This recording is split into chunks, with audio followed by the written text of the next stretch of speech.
I think I have figured out about me that I have never directly told anyone. I care about being seen, but I am simultaneously terrified of being seen.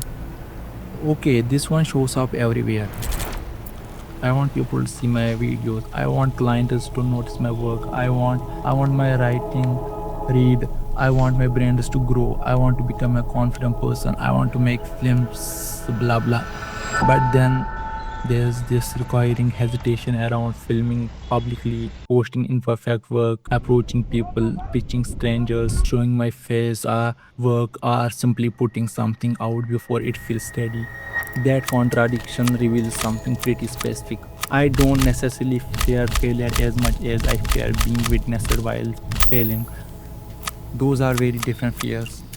And the second one can quietly destroy a creative career because it makes perfectionism looks like professionalism.